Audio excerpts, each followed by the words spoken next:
అల్లార వంటలు వెళ్ళార వంటలు పంచవన పరమాణాలు బొచ్చార భోజనాలు పెట్టింది. ఆ పార్వతి చేతులు అన్నం తిన్న శంకరుడు ఏమంట ఉన్నాడు? పార్వతమ్మ ఎన్నడైనా కంచీలు బంద్ చేసుకొని కలియేడు మేడలకు నేను వచ్చినప్పుడు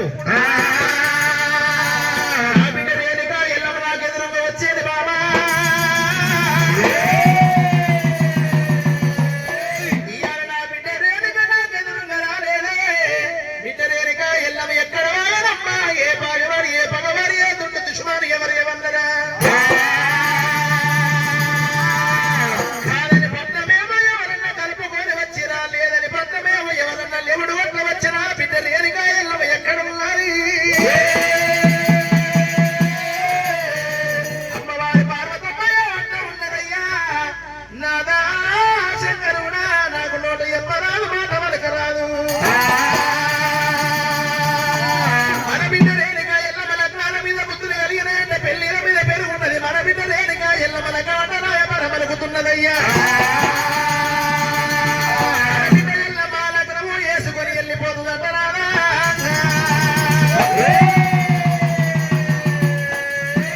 పార్వతిగా మాట అన్నప్పుడు శంకరుడు ఏమంటుండే? పార్వతి మన బిడ్డలేనిగా ఎల్లమలక అంటే మరి తప్పే ఉన్నదే బాబా పార్వతమ్మ. ఇయ్యాల కాదు మన బిడ్డలేనిగా ఎల్లమ్మ పుట్ట ముందుగా నేను పుల్లగుట్టి పెట్టినా పెరిగి పెద్దదైన తర్వాత వాయ చేతులు పెడతాననుకున్నావు, ఇంటికి పంపుతాననుకున్నా. ఎన్ని ఎన్నాళ్ళకైనా ఒకనాడికి మన బిడ్డలేనిగా ఎల్లమ్మ బయటికి వెళ్ళిపోయేదే బాబా. ఆవిడ పుట్టిందే మనని వెత్తడానికి, మగవాడు పుట్టింది కోతులు వెత్తడానికి. మన బిడ్డ రేణుక ఏడ ఉంది బాబు?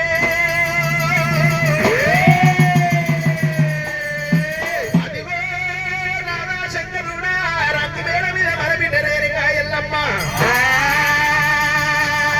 అద్దాల మేడ మీద చిన్న వైద్య రేణుక ఎల్లమ్మ శ్రీమంత్ అరుగుల మీద అరగ మొక్క వేసుకొని కూర్చున్నది. బిడ్డ దగ్గర ఏడ వచ్చినాడు శంకరుడు. ఇక ఏమంట ఉన్నాడే? బిడ్డ రేణుకమ్మ, నీ తల్లి పార్వతమ్మతో నువ్వు లగ్గమంట రాయబార పలికిన మాట మనకేమి పని ఉంది ఎల్లమ్మ దేవి? బంగారానికి బలమంతా ఉన్నవమ్మా, ఎంటికి మనము ఎచ్చైన వారే ఉన్నము.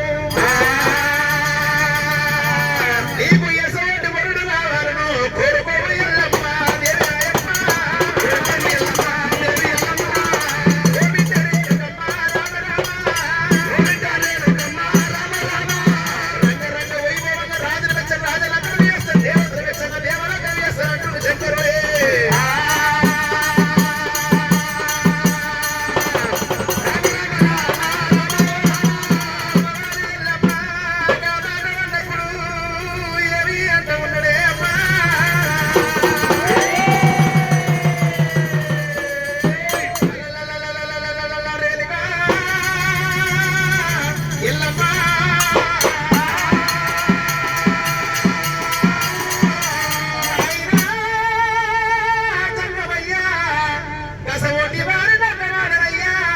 నువ్వు తెచ్చిన వారిని లగ్గమాడలేరు. నన్ను లగ్నమాడాలన్నా, నేను లగ్నమాడాలన్నా వరుడు ఎట్లా ఉండాలి? కులము లేదు, భేదము లేదు, మతము లేదు, ఏడాది మధ్యన మరి నా జాతి కులములు ఎవరైనా పర్వాలేదు.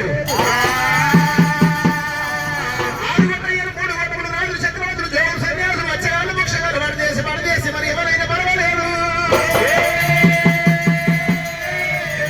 కానీ నువ్వు ఏలండి ఎన్నుకున్న కైలాసం కచ్చీల మీద 7 ఎకరాల సోయవరం కడుతున్నా. సోయవరం అంటే నాయన జగమయ్య ఆకాశానికి అంతగలం తేడా ఉండాలి. 7 ఎకరాల గడియ సమము నాటాలి. దాని మీద కాగంత చేగంత గంట కట్టాలి. నన్ను లగ్గమాట వరుడు ఎవరైనా పర్వాలేదు. 7 ఎకరాల గడియ సమ్మాని ఎన్నుతోటి బాకాలి. 70 ముళ్ళ పాక చెల్ల ఒంటి చేత పట్టి తలకు చుట్టాలి. లద్దకోల చేత పట్టాలి,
అనుకున్నాడు. అంత రాజుడగా అందుకున్నాడు. పుట్ట రాజుడములు అందుకొని చేలేక పత్రికలంట రాసినాడు. పత్రికల కొండ వైద్య పంచరామశిలక 6 ఓటయ్యలకు 3 ఓటములకు రాజులు చక్రవర్తులు దేవుడు సన్యాసులు అందరికి పత్రికలు అందజేసినాడే. చూసిన వాళ్ళు దేవతలు ఏమంటూ ఉన్నారు. రేణుక ఎల్లమ్మ సోయవరం కట్టింది. గెలిచిన వారిని కులమలేకుడు లెక్క మారుతుందట. అమ్మవారి ఎల్లమ్మ దూరమధ్య సూర్యవేడి కడలు చంద్రవేడి కడలు ఉండి వేసినాడు. 16 మంది బంగారు షాయి అందగట్టు నీరే లగ్నవాడాలి అనుకోని దేవతలు కైలాసం వచ్చినాడే.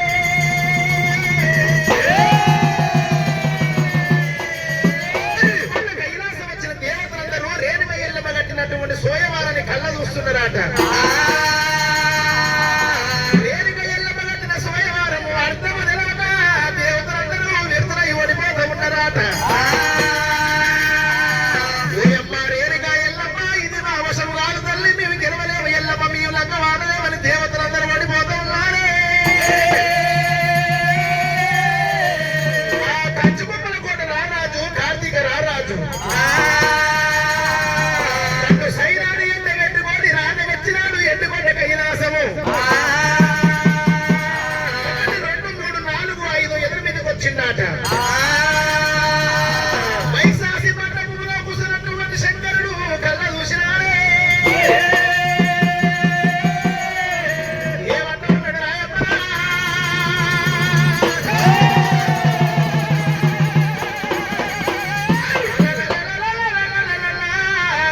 నాకు ఎక్కే గుర్రాలు లేక కాదు, ఏలే రాజాలు లేక కాదు,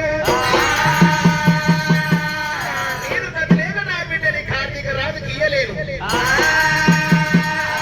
మాది దేవతల వంశం ఉన్నది, వాళ్ళది రాక్షసుల వంశం ఉన్నదమ్మ. దేవలోకమని పాపకారి వాడే కార్తీక రారాజు.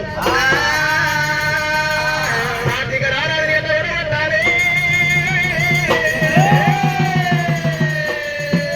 మహిమగల్ల దేవుడమ్మ వేలల మంత్రాలు గోలల చదివినాడు. గోలల మంత్రాలు వేలల చదివిండు. శివుడు ఇప్పిండు, శివుడు మారి వేసిండు. వేలల మంత్రాలు చదివినాడు, అరిచేతులో ఊది తీసిండు.